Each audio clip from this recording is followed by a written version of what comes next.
Welcome to my informal open mic. I'm glad you could all join.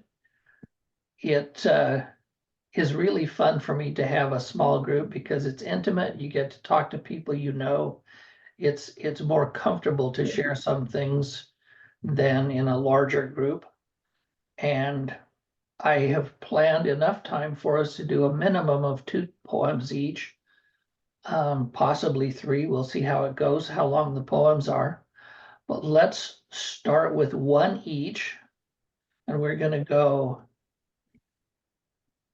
Sterling, Margaret, Kavita, Abha, Mary, and then me.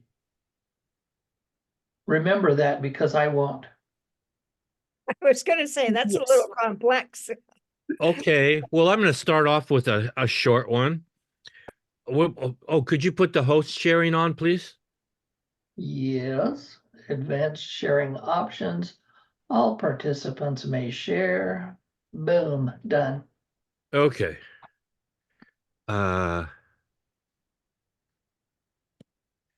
Purdy Creek Choka. Ooh. Northwest white polars lean like elderly people attempting to keep upright. When muddy currents clutch waterlogged feeble trunks, pull tired legs alike asunder, like flagpoles planted in insubstantial soil. Both endure flash floods while Canadian otters backfloat, bants off impediments like brightly lit pinballs, joyriding the river's surge, carrying them out to sea. Oh, beautiful. Lovely. I like it. I like it. Thank you. All right, Margaret. Okay. Well, as usual, I have something about Hungarians. And this is a poem that I wrote after my father died. Ask for whom the bell tolls. Whoops. After my father passed away in a retirement home in Florida, I notified his relatives left in his village in Transylvania. A cousin wrote back to say they had the church bells rung to announce my father's death. But for whom did the bells toll? Hungarian Transylvania was given to Romania after World War I, and Hungarians suddenly became a minority on their own soil. The village of Turterebesh, where Papa was born and raised, amidst rolling hills covered with vineyards, was rapidly renamed Turulung and became one of 3 villages in a commune in Sutmar County. Through heavy taxation, Papa's family lost vineyards their father died for in a steel mill in America, their land to be shared equally by all who lived in the commune.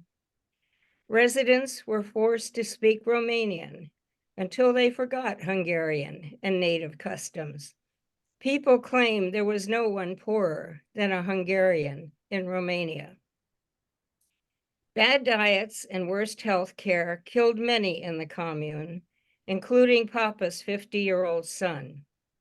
When he died, Romanian coins placed in his palm paid for his 40-day passage to the afterlife, according to Romanian belief, and the Hungarian tradition of mourning portraits was no more.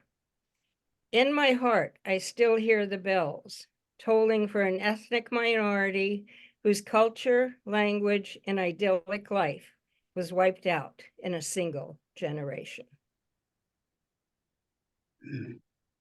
Good poem. Ugly history.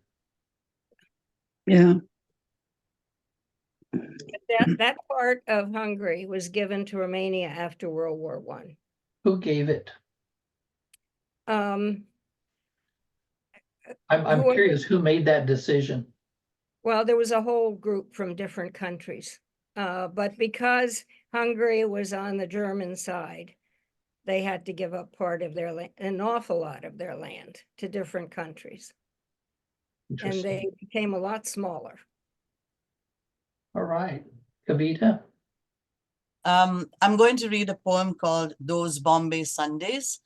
And I think a lot of you know Robert Hayden's poem, Those Winter Sundays. And if you don't know it, then please read it. It's a beautiful poem. This poem is written to my father, dedicated to him, because it's when the first black and white TV arrived in India, and he had to write a television column for the Times of India. Although he was a poet, he agreed to do that.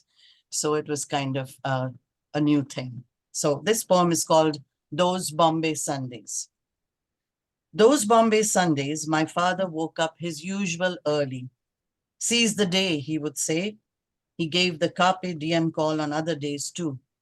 Oh, that rising reluctance on those Bombay Sundays, resisting his poetic exhortations. The crows and pigeons followed the rhythm of early rising, no matter the day of the week. Did he want me to turn into a bird? Then the black and white TV arrived, a loan from the national newspaper, brought the entire neighborhood with it, mostly children and all those related to them. Grandmothers needed a helping hand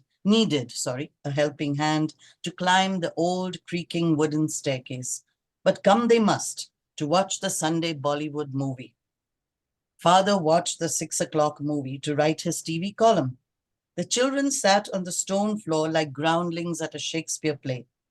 My aunt sat on the large bed watching intently with a grandmother or two, begged the husband not to beat his wife. It's wrong, she would say in Marathi, calling out the villain to repent of his evil deeds, smiling widely when the hero chased the heroine around the tree, singing romantic songs, shifting her weight to the edge of the bed when the tension was palpable. Father wanted to know why the female singers had such high voices. He had a bemused look on his face throughout, and with steady stoicism watched all 3 hours of the movie, took notes on a lined notepad, smiled at the children from time to time. During the intermission, the children stood up, dusted themselves, quickly sat down again to watch. In true Shakespearean groundling style, they called out different endings to scenes, each according to their tastes. Those Bombay Sundays of the black and white TV, when loneliness was unknown and no silent snow was falling. I hear the voices of the children. Thank you, uncle. Thank you, uncle. See you next Sunday. Daddy loved the children, kept a few handkerchiefs ready for the ones with the runny noses. Please come again, he responded to their thanks, a true Indian English phrase. When I say it here, I see the surprise on the faces of my visitors, and I have to explain, it means they are welcome to visit again. We say it in India even when we are exasperated by some in the constant stream of visitors. Thank you. Great story. True story. 3 Yes, hours. Are the movies all that long? Yeah, almost 2.5 to 3 hours. Abha will testify. yes, absolutely. Yeah, and this was that black and white set that sat on the floor Yeah. with the antennae looking like, caterpillar feelers. And Well, yeah, gotta get all that singing and dancing out of nowhere in the movie, you know. yeah, running around the tree, chasing everybody. And my dad didn't know the local language. He only knew English, but he could follow the action. And if he had questions, he would ask. So that's why he had a bemused Yes. look on his face. So Right. That's sorry, my throat. That's something which combines everyone, brings everyone together. These Yeah. movies, I think, Bollywood movies. yeah, all the urchins, everybody's welcome. They just walk in through the open door and enjoy themselves. That's it. Yes, and earlier times people will really get together, exactly like you have written in the poem. Neighborhood people will all sit together. Yes, thanks, Abha. Yeah, Yes. that's India. Yes. All right, Abba, we're ready for you. Yes. So I will share the screen. That kind of gives me comfort that it can be read. So two of my favorite things are sky and ocean, basically, which have kind of no end there in some way, infinity. So it's kind of combines both. It was published in Verse Virtual, July 2021. I'll just read it. Immortal. I would return to find that moon we had believed would rise, waiting under the night sky, content with stars, some bright. The neon lights flickered through coconut rows, bioluminescence lined a rumbling ocean of suspicion below. We chose an arduous afternoon then, shimmering grains of sand waiting in ocean for a century and more, for whispers to be heard, bodies to be immortalized. Thank you.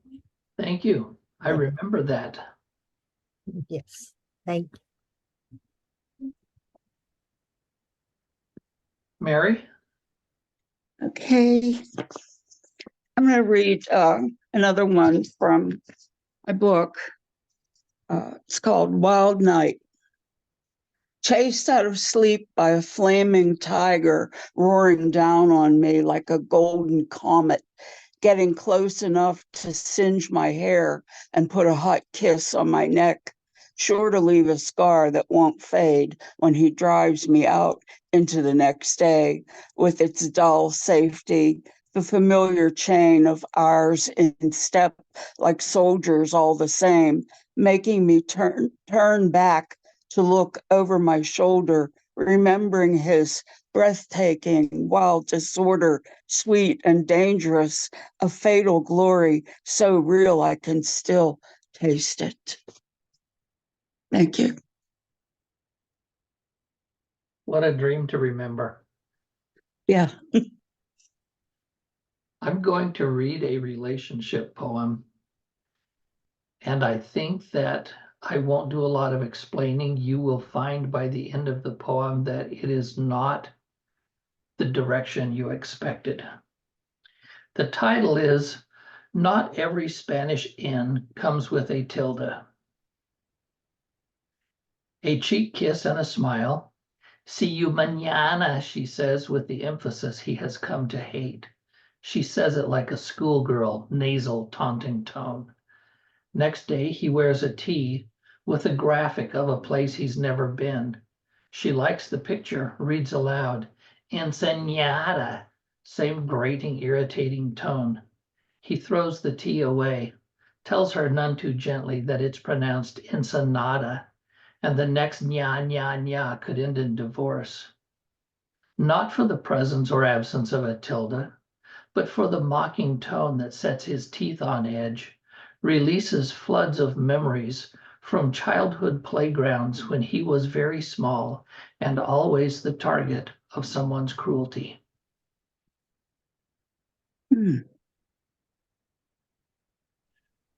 Very nice. What is a tilde? Can you see my hand Tilde. motion here? The It's little the wave over at N that makes it pronounced as nya, like Yeah. jalapeno mañana. Okay. and mañana. Okay. That's the tilde. Very cool. I loved it. Anyway, it was an observation on what bothers me right now may not have started right now. Huh. Sometimes we bring funny baggage with us into what should be peaceful relationships. Yeah. Sterling, you up for a second one? Yep. Okay. Actually, I wrote this one yesterday, and I'm glad I took out satiric remarks to the St. Valentine's Day massacre, because 4 hours later, there was another massacre in Kansas City.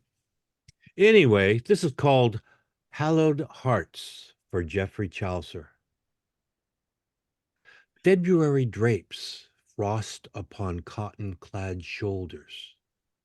Moist breath alters water from a gas to a liquid, while we scrutinize the moon's trusty cycle, waiting on a movable feast, sure to stir our awakenings amid adults who combine mystical tradition and Valentine martyrs before shifting purpose, fixating on dream visions like the Parliament of Fowls, mixing romance and courting sentiment, expressed through heart-shaped candy boxes, hallmark declarations, perfumed missives, and engagement rings. Like Chaucer's congregation of birds a long time past, we chose each other and now observe other parents, carpool traditions, soldiers, Catholic kids who march into classrooms, sport foreheads dabbed with ashes, dirt on any other day, exchange handcrafted cards in red envelopes containing sugar candy sweethearts bearing messages to secret admirers. Children today, Valentine paramours tomorrow. Good job. I like that. Yeah. Margaret, we're back to you.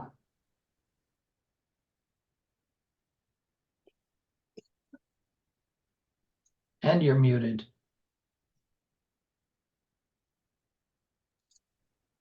Okay, I have another one that's not that happy, but this is from my mother's point of view. Well, it's from mine, I guess, but it's called My Catholic Mother's Jewish Sister. On a recent birthday visit, my daughter Laura casually remarked, "Grandma told me her Jewish sister died in a concentration camp." I shook my head. "No, she was an only child, Catholic for generations," I insisted. "It's not possible." Laura was only 10 when she heard this and asked no more, as she did not know what a concentration camp was. Yet Mama, dead now for 42 years, said sister, not foster sister, Jewish sister. Why didn't Mama tell me as well? And why didn't Laura mention it for over 40 years? The answers must be in my family history. My grandmother Mary could not marry Mama's father, who neglected to tell her he was already married and a father. Mary had Mama baptized and left her in a Catholic orphanage in Budapest. Escaping to America, Mary promised to send for her child. A Catholic family from a village on the Great Hungarian Plain fostered Mama until her mother sent for her when she was 17. But Mary, very ill, died before Mama's ship reached New York, so she never met either one of her parents. But none of this told me how Mama had a Jewish sister. The answer lay in a journal Mama kept in Hungarian. In 1969, 45 years after she left Hungary, Mama returned to visit her foster sister. After the visit, she allowed 2 days to visit the orphanage where she was left in Budapest. Nuns searched and found her mother's name in their log.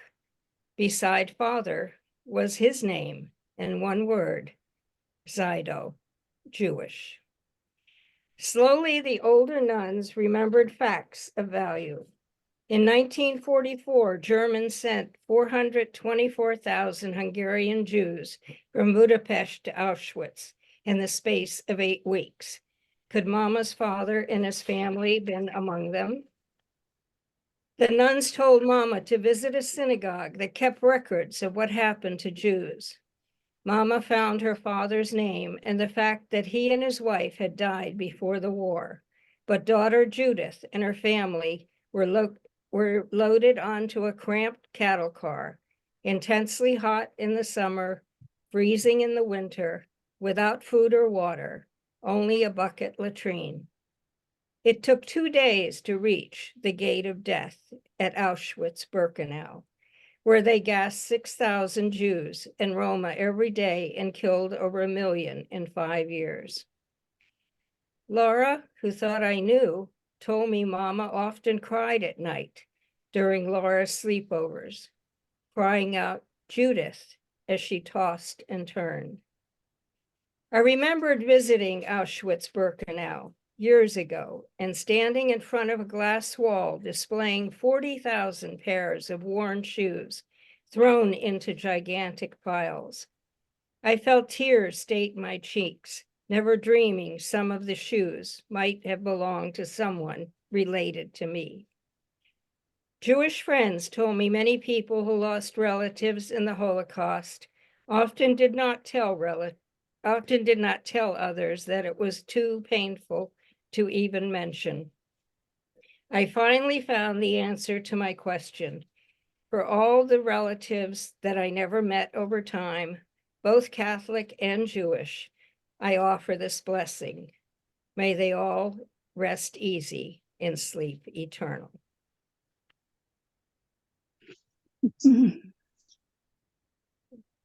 Thank you. That wasn't happy either. Sorry. That's It's okay. It should either placate or provoke us, right? In some cases, provoke us to tears. Yeah. Kavita?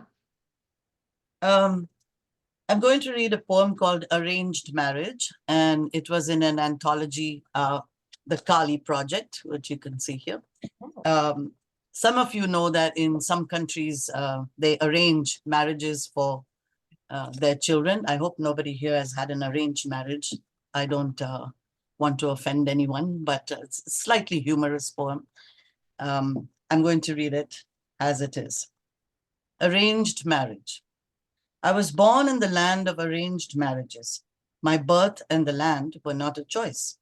3 types of unions traveled with me across this land: arranged, semi-arranged, and love marriages. They made this journey. If the horoscopes match, the planets align, and the families are happy with your color, height, education, cooking skills, and dowry, named bride price in other cultures, you had an arranged marriage, a story to tell your children, extolling the joys of such a union as subtle encouragement. If by the strong power of suggestion, you are introduced by family friends, subtle but overt matchmaking, he's a nice guy and she's so pretty, getting a chance to connect on Facebook and meeting over coffee, your union was semi-arranged, like the one my parents had. There was no Facebook in their days, but my father was a poet, so my mother went to a poetry reading and she was charmed. If you fell in love, arranged your own affairs with some approval. If they disapprove, you can tell them you'll elope. A compromise can be negotiated, as in my case. Appease the parents with statements like, love is blind, so I can't help it. If I love him, and apologize profusely, grovel a little for their acceptance. My father asked if I could stay home a little longer. It was too early to leave home, according to him. At 26 and in love, age was a factor for an Indian girl. Wasn't he kind of making an arrangement or semi-arrangement for me? Perhaps I was not born with the arranged marriage gene. I had escaped to freedom. Sorry about that, but it's one of those, truths again. What is a semi-arranged marriage? So semi-arranged is like it says in the poem, is when a friend's family might introduce their son or their daughter and, gently give some hints and say, this might be a nice kind of a thing if they got married. So that's semi-arranged. Arranged is strictly by, not in my Jewish culture, but in the Hindu culture, they do have that, where they arrange by planets and horoscopes, etc. And then the love marriage is the one that I had and still have. Yeah. and In that's arranged, sometimes the boy and the girl may not even see each other. Yeah, absolutely. Really? Yeah, yeah. They might send a photograph or they might, it's the adults who do the arranging. That's why I said I had escaped to freedom. If you haven't already, check out Chitra Divakaruni's novel, Arranged Marriages. The funny thing she told me one time is that she lost a lot of friends because a lot of her friends presumed that she was writing about them when she really wasn't. She said, well, there's a lot of hubris for you. Yeah. I've read her before, but not this particular novel.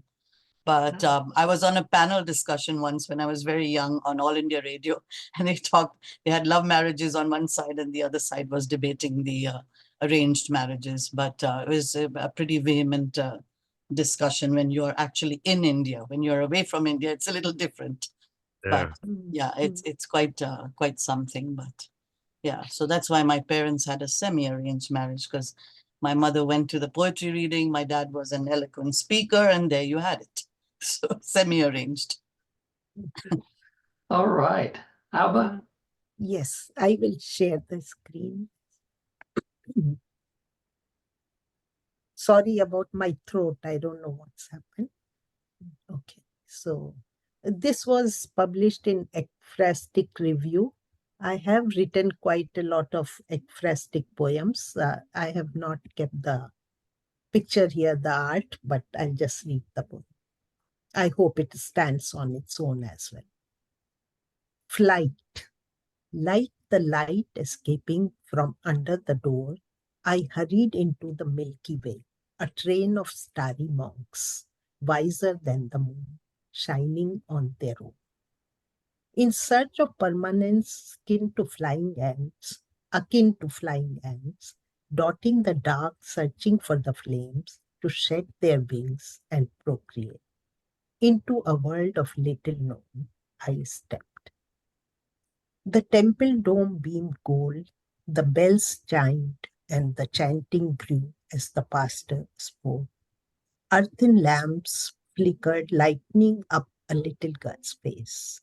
Head down, hands folded, she stood in silent prayers, looking to find all that had disappeared beyond the receding horizon, to which she could run as the pink began to gray.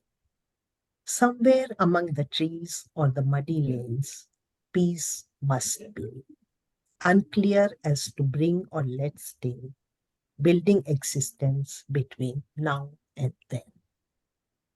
Thank you. Thank you. Beautiful. Yeah. Very nice. Mary?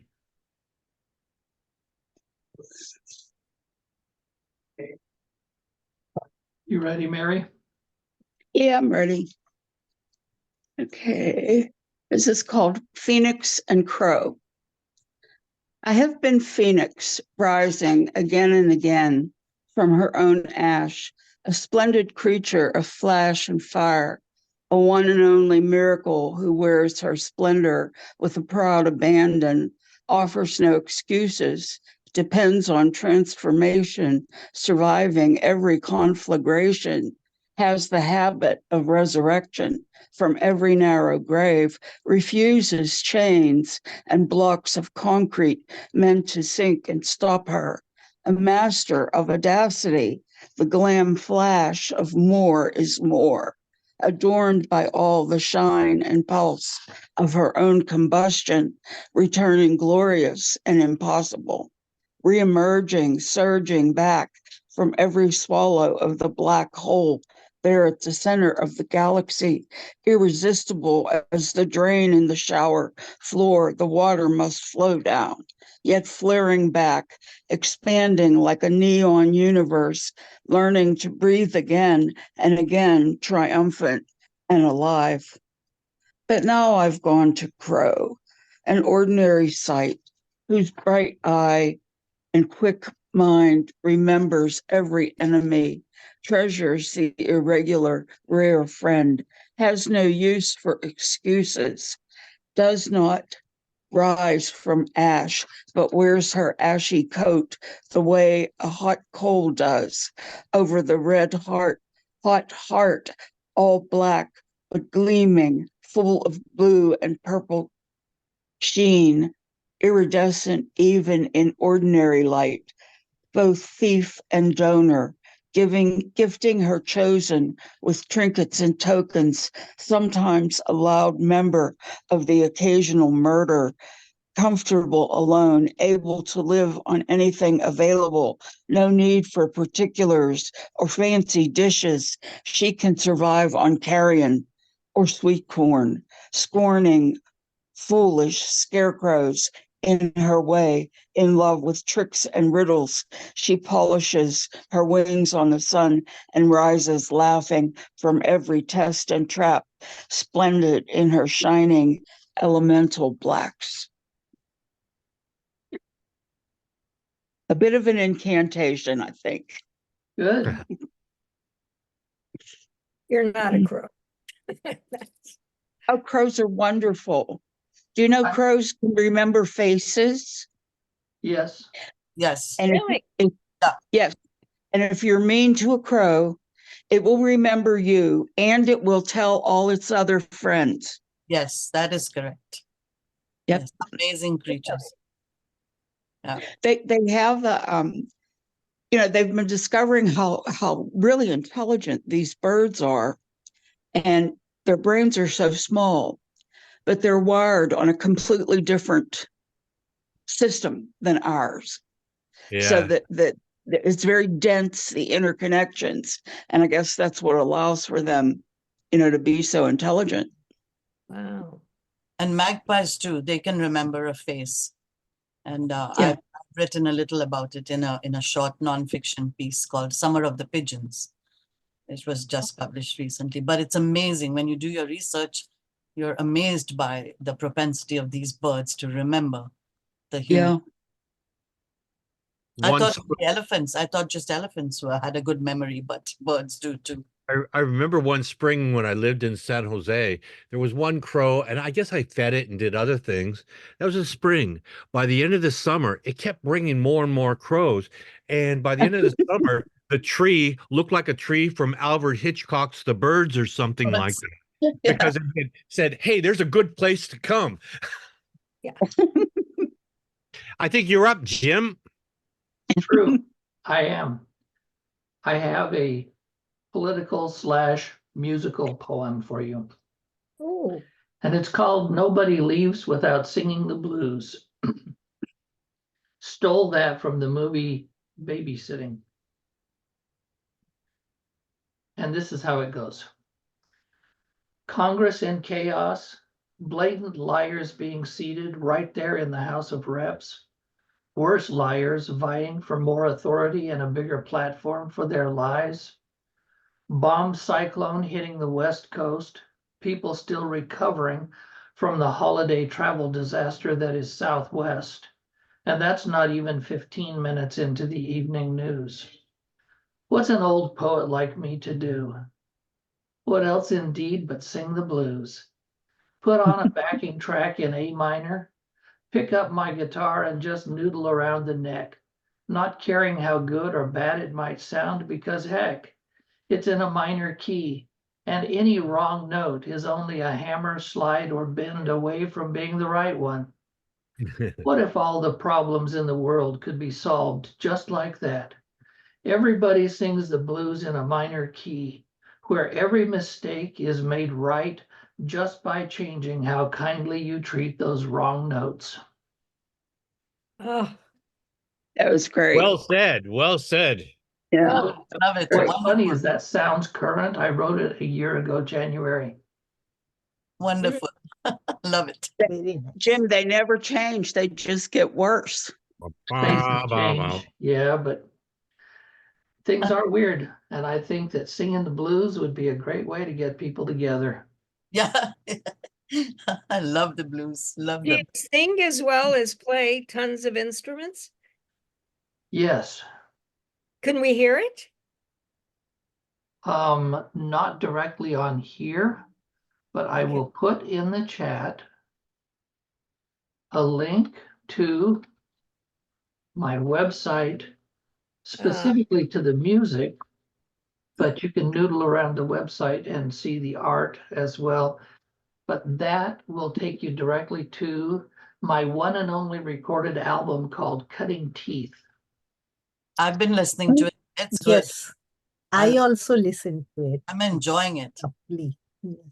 I have nieces who are now teaching their children songs from my CD that their mother, my sister, played for them when they were young. Wonderful. It's quite a delight. Yeah. Yeah.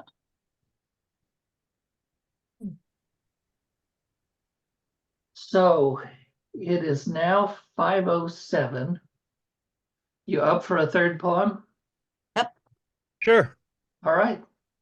We're gonna go Okay. backwards. We're gonna go backwards this time. Sounds like a plan. I'm going to read you a poem that I wrote because someone was complaining about their dead-end job. And I titled it, I Am Riding a Dead Horse Home. The horse, of course, doesn't know that he's dead. He's so conditioned to keep moving that rocking, constant forward gallop is all he knows. He doesn't sleep anymore or eat, doesn't remember or think about the last time he stopped for water, for rest, has no idea where he's going, doesn't care. He only knows that his job was to carry me where I pointed as fast and as smoothly as possible. No tripping, no trotting, no stopping. Given a choice, I'd swap him out like a Pony Express mount, leaving the old and exhausted behind, taking a fresh horse ahead. But there are no choices here, no alternates, no replacements. I feel him fading under the saddle, but he won't give up, won't falter. So because I've forgotten how to dismount at full speed, and he does not slow down, I am riding a dead horse home. No. That brings us back to Mary. Okay. This is kind of a story poem about things that happened long ago. It's called Millie. It was easy for us to be wild together that August at the first ever street art fair, meant to as counterpoint to the big one downtown with no local artists, with its industrial strength prices, both for art and the space to show it. We were the ragamuffin crew, building our own display outside the liquor store and the psychedelic groove of the local bars. That year we sold nothing, but had many admirers in the crowd, cash poor students and Hare Krishna devotees, hands full of flowers and incense, ready to see angels and demons alive and shining in our paintings. They could appreciate, but not afford, and it was all okay. Liquor so close to hand, and the generous smoke layered like stratus in the air all around us. Okay, even when the storm swept all our stuff down before it, and we had to rescue and refit back in only hours to sit there and sell nothing, while the bands played acid rock and everyone wore rags and spangles like gypsy queens. You never bailed, even when I was far too enthusiastic with the vodka, blind drunk, and something to manage before our ride came to ferry us and all our work back home. You thought I left you sober enough to blame, but no blame was cast, no punishment offered, more than what the body pays for such wild indulgence.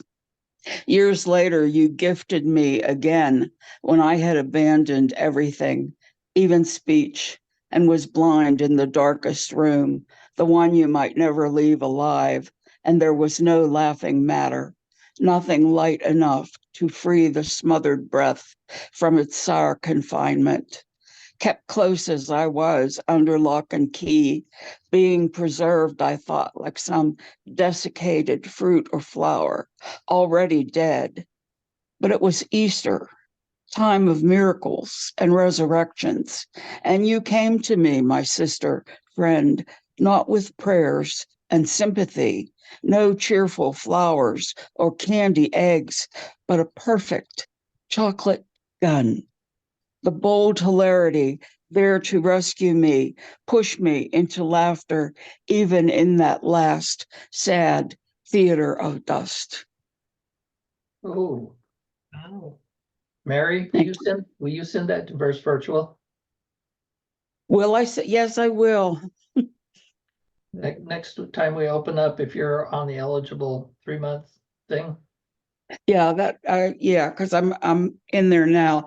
I You know, Jim, I keep getting responses to my poems that, wow, they're powerful.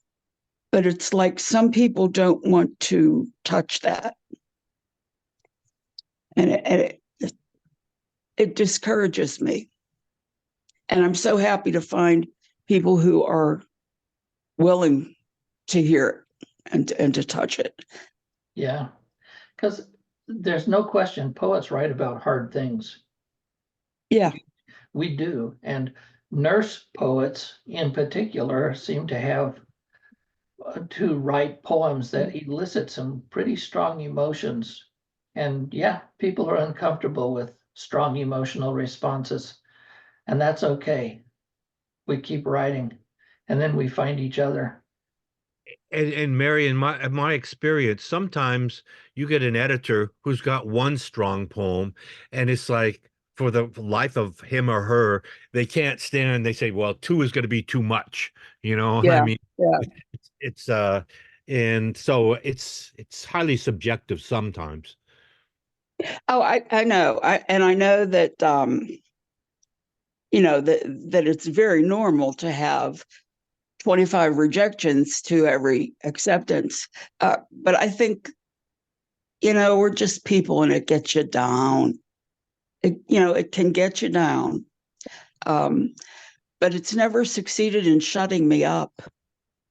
And as well, it should not. And that's why I think things like this little informal open mic are so important, because it's friends sitting together and talking poetry and life. Yeah, you know, that there's like a little ancillary story to that one. I was in the hospital, had a nervous breakdown, mental illness, whatever. And it was Easter, and my girlfriend thought, well, a bunny, no. A cross, no. So she brought me, I mean, it was a chocolate gun. I laughed so hard. We all laughed, and everybody enjoyed it. And her mother was so angry with her. She said, you don't do that. You don't, somebody who's in the hospital, you don't bring them a gun. Well, my mother called her up, and her mother answered the phone and said, we were teenagers. Yeah, in our early 20s, actually. Her mother said to her, it's Mary's mother, figuring that my mother was going to lay her out. My mother said, Millie, I don't know what possessed you to do that, but it's the first time I've seen Mary laugh in months. I'm so glad you did it. And it's a story that we've, it's kind of, we've never forgotten it. Yeah, I love the kind of inspiration and connection that leads people to do things like that. There's probably nothing else that would have touched you the same way. Right, right. Well, we've been lifelong friends, you know.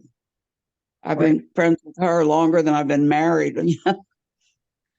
Wonderful. I think we're up to Abha for your I third. think I'm okay with two. So All right, then we'll go to Kavita.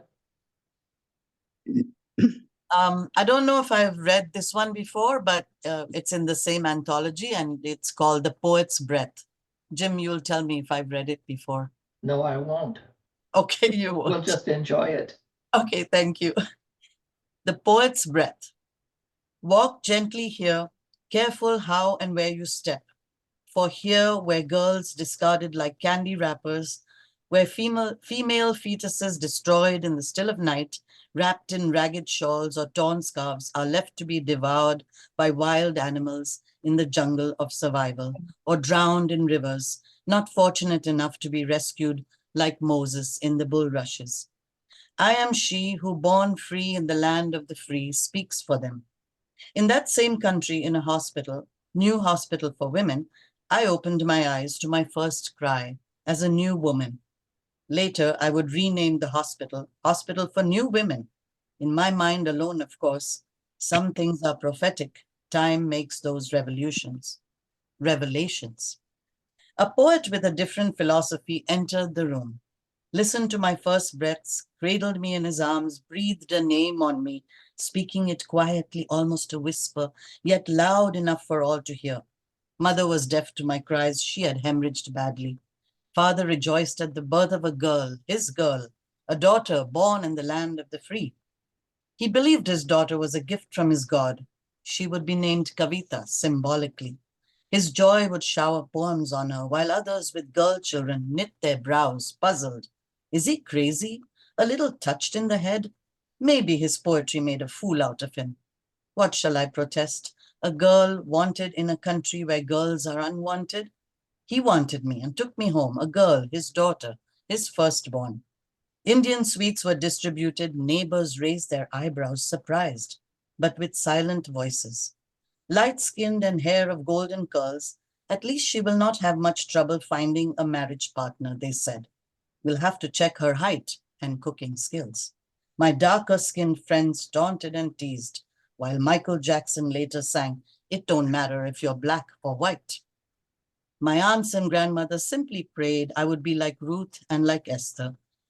May all fathers be poets and all aunts and grandmothers pray prayers for their girls to be women of faith and character, loved for their hearts and minds, not their color. I want to go home to this way of life, this kind of land. Love it. Kavita, can I ask, is that still prevalent? Yes, The- in some parts of Indian culture, yes, very much prevalent. I didn't read the next poem, which was Dowry, because that's a very strong and awful poem. But yes, it is still prevalent. I'm Indian Jewish, and in our culture, doesn't matter girls or boys, we're all valued for who we are. So, but I had friends, for example, who went through some of this, and in the villages and where there's a lot of lack of education. It's mainly because the poorer families, they have to give dowries for their girls. Mm. So they pray to have sons that would marry and carry on Yeah. their name, etc. And my name is Kavita, means poem. So my dad, it's unusual for a Jewish man to name his child Kavita. So that's why the poem comes from that. Ah, Also, I think in the earlier days when farming was the main thing, that time the men went to farm. So Yeah. that way they wanted boys because that could, it Yeah. was work.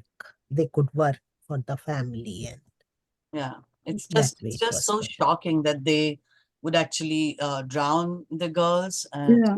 that would always shock me when I was very young and we were being treated like we were, I don't know, goddesses maybe, So it was just completely different and very alien to my culture and my family culture also. Wow. Okay, interesting. Margaret, Okay. at the risk of making this more formal and less informal, a shorter poem would be appreciated. Right. Okay. This is one that actually you published. Is that all right? Totally. Okay. It's called The Luckiest Man. Each one has 4 leaves, shaped like tiny hearts, one for each of our children. Discovered by my husband wherever we wandered, every yard, every meadow, every hill, every country, no matter where we went, he would look down, lean over, then rise and present me with the clover and a kiss. I could look for hours and never spot one, but his dark eyes, drawn to the shape as if it held a magnet, found one instantly. I saved so many of them, now faded almost white, ironed together between wax paper, then cut into the shape of a bookmark, marking special poems in books that touched our hearts. They say that Eve plucked a 4-leaf clover on her way out of Eden as a souvenir, which it is to me as well. He's been gone for many years, claiming on his deathbed to be the luckiest man who ever lived, and our house and our books retain evidence of his good fortune. Mm. Beautiful, Like it. beautiful. I have tons of Sterling. Okay. This one's Mhm. got to lighten up the atmosphere a little bit here. This one's called Road Tripping. Fortified by Guinness Stout and a predilection for adventure, we relinquished mind shackles that formerly restrained our free-spirited indulgence in things unholy among people of known vice and questionable virtue. Curious, probing, at times downright reckless, we shunned cautionary cloaks of dubious discretion and escaped mundane routines.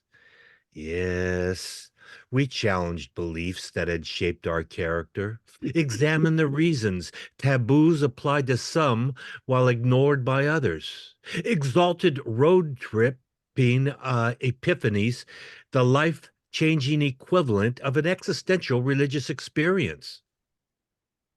Gypsy days and Irish nights, we rolled in a Subaru station wagon over blacktop hills, gliding in and out of traffic, changing lanes, shaking boxes of Boston baked beans like tambourines, listening to bluegrass and flamenco music, returning to work renewed after a 4-day quest.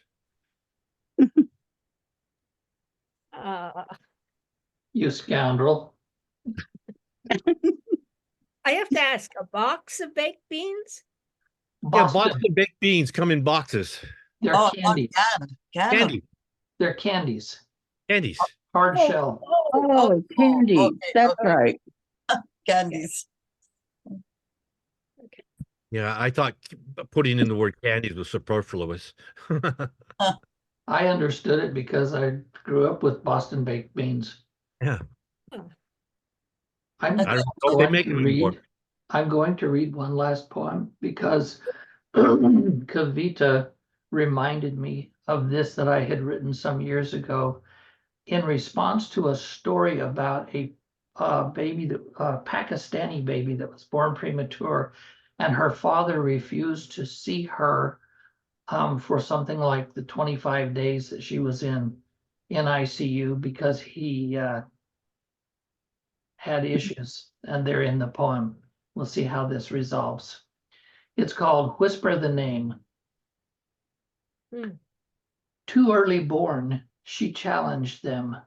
Keep me if you can, and I will also fight to prove love is not wasted. She did not know her father's fear, the uncertainty of her smallness, a spear that pierced his heart, his faith. He hesitated to lean down, could not allow himself enough hope to breathe the name of God into her tiny ear. Each day came with the question, was it time? And should he speak, bless her, and make her holy? Or would he offend deity, break himself on rocks of grief if the fragile shell around her solid spirit fractured and fell away? Every morning until day 25, then with the joyful reassurance of everyone who had touched her, fed her, held her here, he took her gently up, and lips to ear spoke just two names. Allah's first, then hers. Oh my goodness, so Beautiful. moving. Very moving. Yes, beautiful. Beautiful. Didn't know I was going to have trouble reading that. Yes, I think you did a little bit. So anyway, your your poem reminded me of naming babies and how much that story touched me. Yeah. So there we are, wrapping up. I'm about 3 minutes away from being called to supper. And I never, ever miss supper. In the chat, I put my meeting or my book launch on Tuesday. I'll be putting a notice in Verse Virtual as well, probably tomorrow. Okay. but you're all definitely invited. I'd like to share some of my newer poems with you. Great. Actually, my background looks better than me showing you the book. All right. So I Okay. hope to see you there. I don't We'll know what give it a time it try. is in India at 6 o'clock here, probably pretty early. Where Um, are you? Oh, Pacific Where? time. Abba, where are you? I'm in Florida. No, okay. No, but Abba, where are you? Right now in Bay Area, so California. Oh, you're in California. Hey, at 6 o'clock, it's good for everybody. But anyway, I do hope I see you. And thank you for doing this again, Jim. I do like these small little readings. So Yeah. Yeah, they're it awesome. always gives me a chance to read through something and say, damn, I screwed up the punctuation, or I don't need that word there. And unless we hear things out loud, that doesn't happen. And Yeah. just Or getting I to do. know I one. automatically edit, and I didn't really edit. It's all up here. Yeah. Well, I'm thrilled at the response to these, and I had no vision of, oh my gosh, I need to attract 20, 30, 50, 100 people. It was like, whoever comes, and we'll read poems and visit. And that's informal to me. And I really like how it's turned out. Hello? Stop recording now.